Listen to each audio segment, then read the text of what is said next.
Hello, everybody. This is Nick Totiro, Professor of Information Technology and Computer Science, Lakeland Community College, CAE mentor and peer reviewer.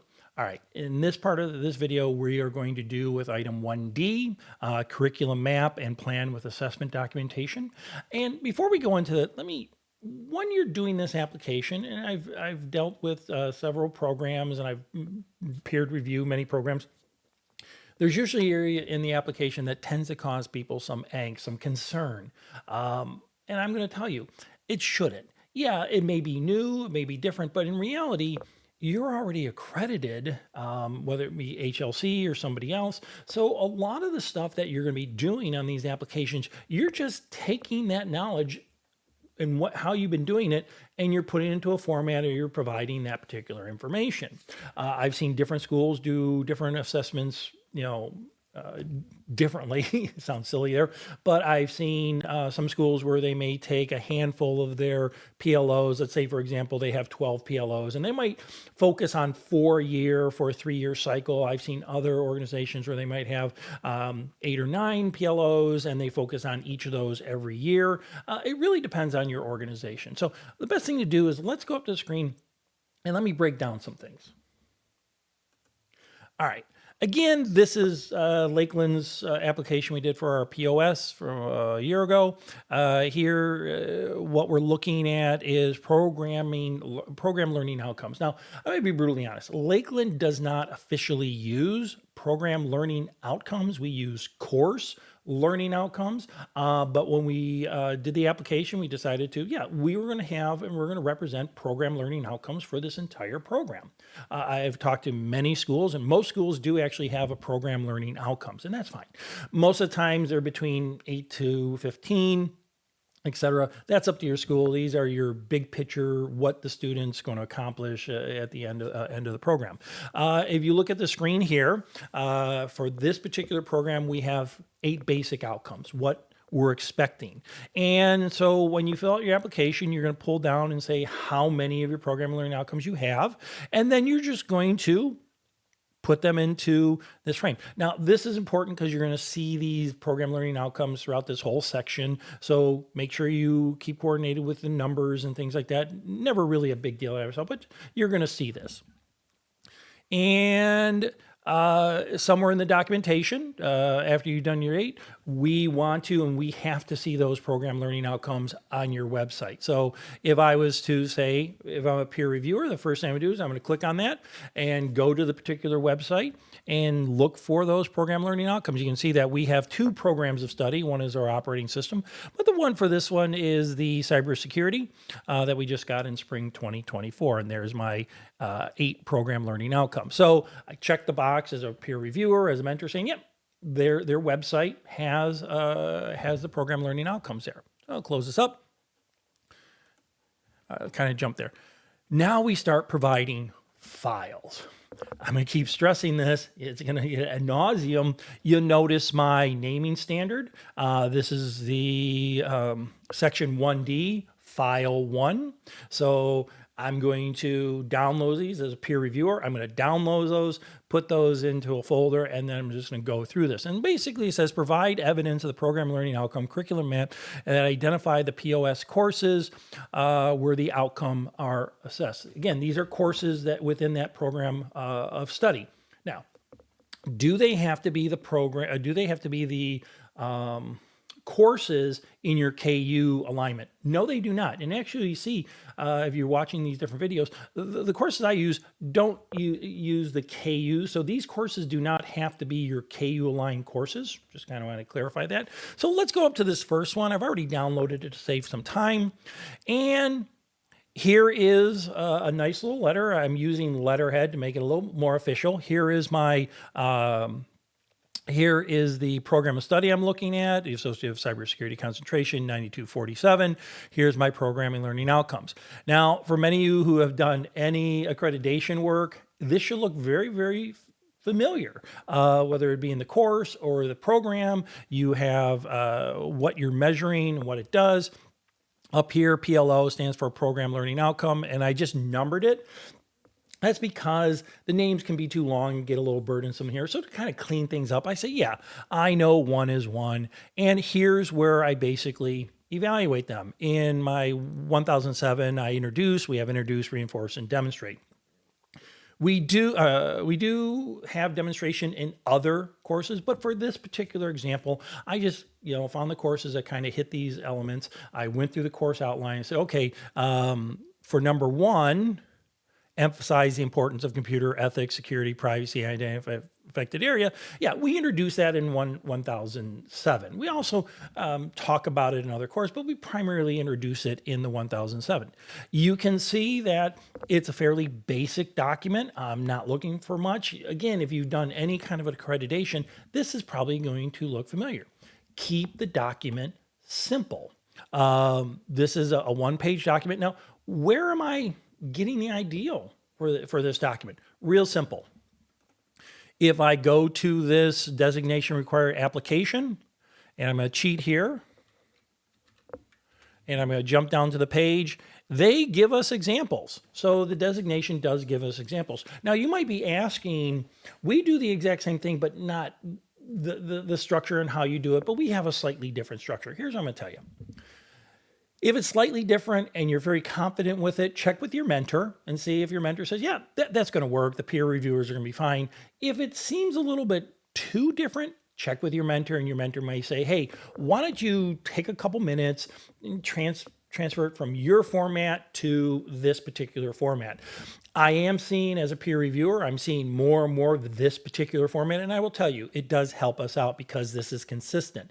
If you provide your format, as a peer reviewer, I should be able to see it, say, yes, I know what you're talking about. This is good. If I have to kind of figure things out and you're providing too much data, then as a peer reviewer, I'm going to kick back saying, I understand what you're doing, but it's probably not going to succeed. So you got a couple choices. If you're already doing, which most people already do, use that format, but first check with your mentor to see if that kind of works out. If not, it's a 10, 15 minute operation to take from your format to something that as a peer reviewer we've seen. And if I was to go through this application, you will notice that, we pretty much follow the same general guidelines. They're giving you examples, etc. All right. So we've mapped it out. Oh, going back to it, you'll notice that these are not in my KUs. This is the KU line course. This is a KU line course. This one, but these two are not. That's fine. You're just trying to prove your PLO and what courses you're going to evaluate them. All right. Then the next file, provide documentation for the general information for each program learning outcome, combine into a single PDF. That's important. You can only upload one PDF. If I go to this book about the requirements and stuff, and look, they provide an outline. They provide a guidance on how this, this is 1D2. You notice the naming convention right here, general information of the program learning outcomes.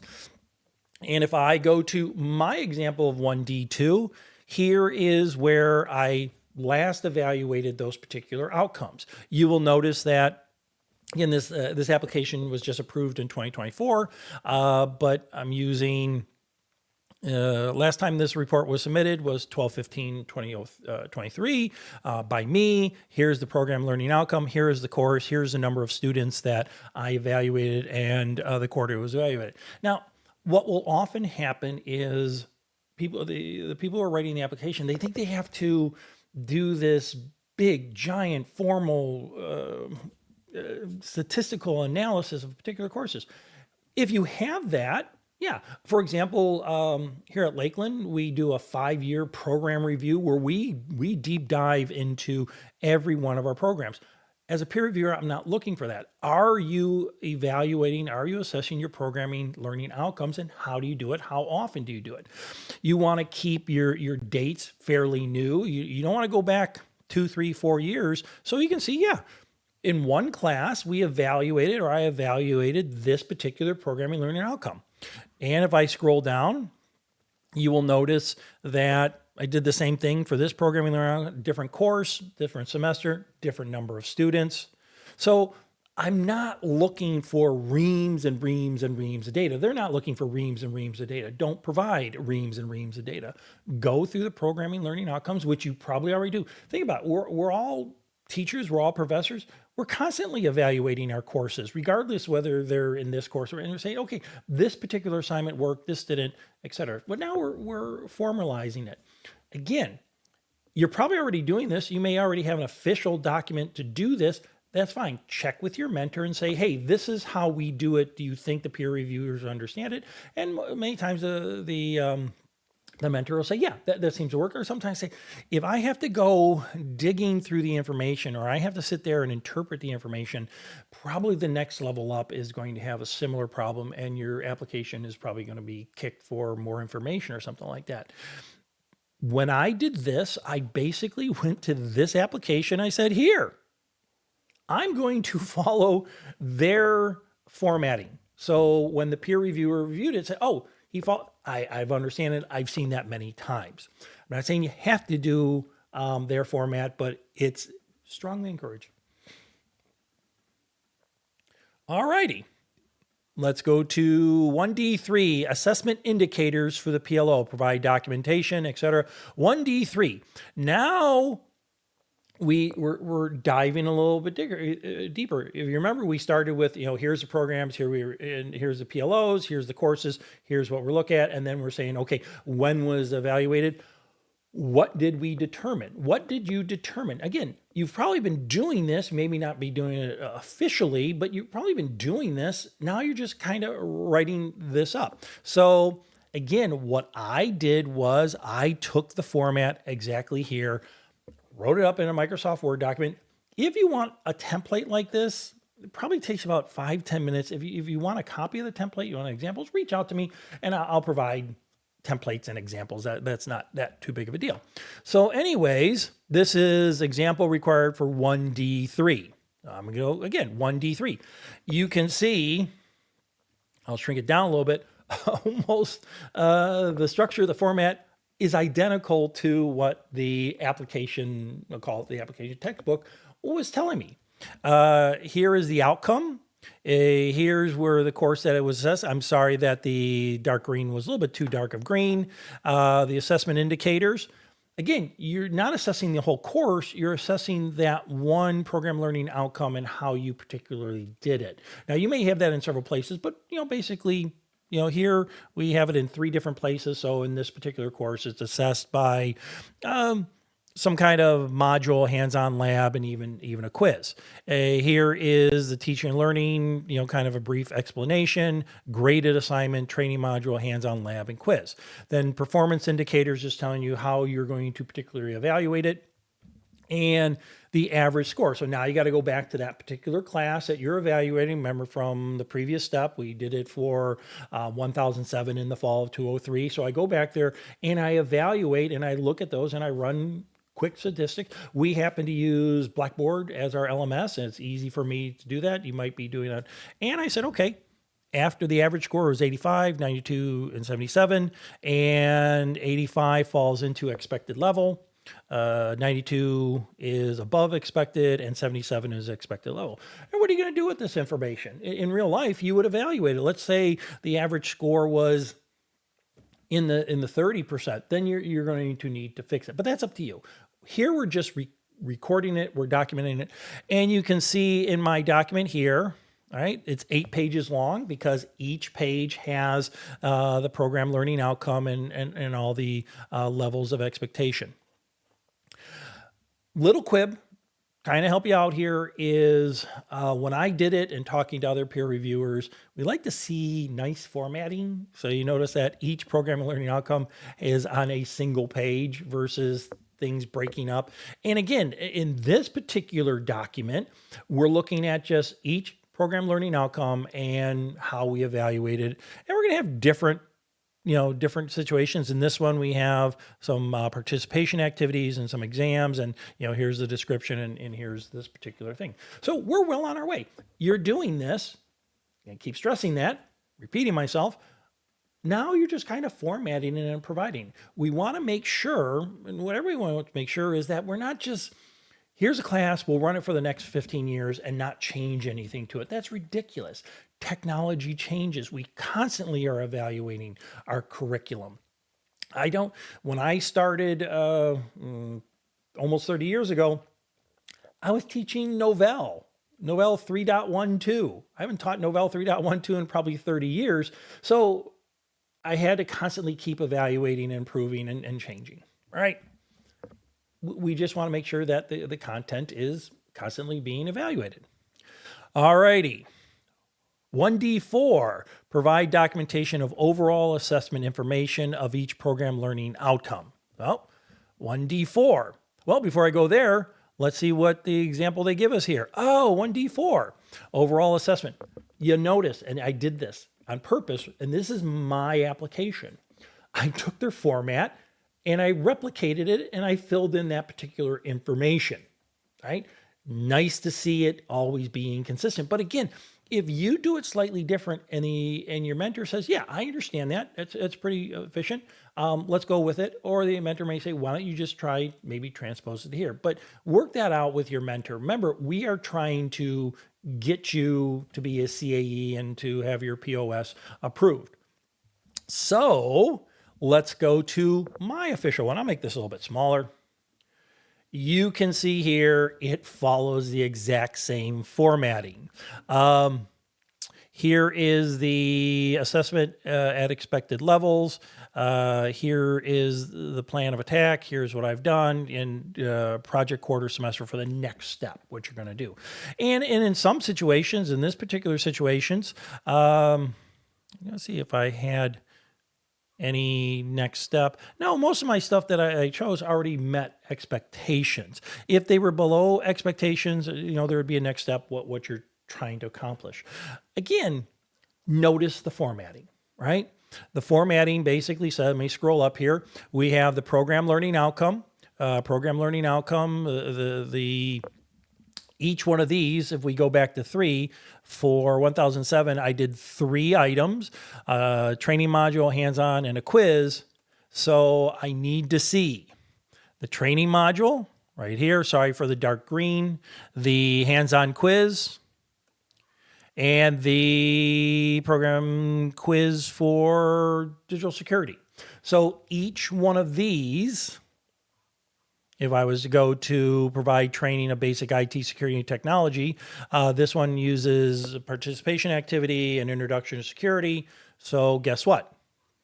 Here's 2. Here is the introduction, participation activity, explaining, etc. You can see you've already done it. Each file is building upon the next file. So we start with 1D1. 1D1 lets us generate 1D2, the general information. Now we're getting a little specific on when you did it.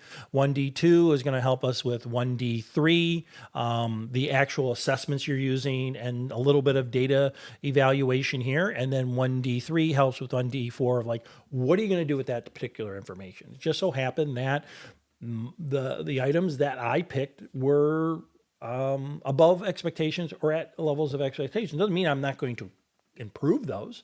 It just means that it happened in this particular moment in time. We didn't need to adjust. All righty. Don't worry about requests for additional information. There are some issues.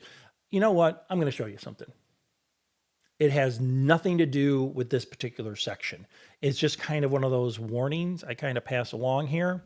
See if I can have it here. Yeah, right here. Notice this right here.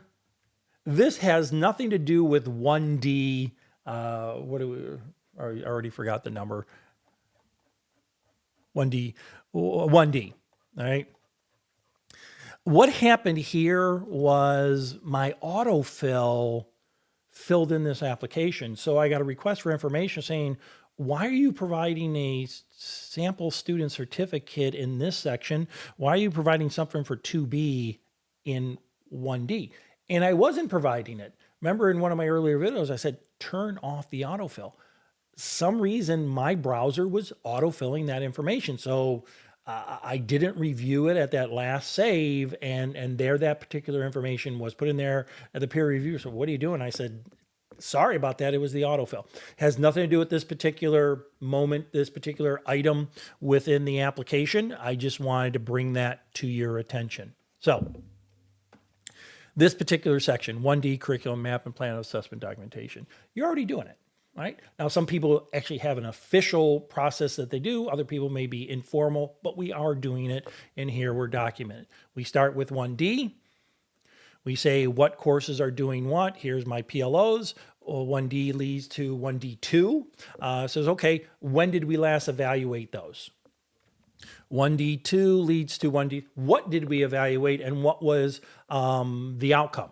Right? So what we evaluated in those particular things, what were the outcomes, and how well did the student perform? And 1D4 say, what are you doing next? Right? What are you going to try to do? What are you, and this particular say, you know, how, what's the next step and what we're doing, etc. All of that is here inside this particular document. I'll go back to the top. So read the document, watch your formatting, and you're going to be in good shape. Let's wrap things up. As I mentioned in the beginning, there are certain points inside the application that will tend to cause people a little anxiety because the formatting in the book doesn't match your formatting, or we don't have an official process. Well, you do have an official. You have to, because you're accredited. How did you evaluate that particular stuff for this PLO? Well, you kind of saw the demonstration. So if you come into a situation where you feel a little stressed and it's not clicking, that's where the mentor comes in and say, okay, this is a particular, if the mentor doesn't know, they're going to reach out to somebody else in the community and we're going to figure it out. You'll notice in my particular situation, I followed the format from that book. It helped out immensely, kept things nice and smooth. So I had programming, learning outcomes, courses, when they were evaluated, what was evaluated, and then what we were going to do next. So a little bit longer video. I'm trying to keep these videos short, but I thought this was a pretty important aspect. If you have any questions, always reach out to your mentor, and let's go on and learn something.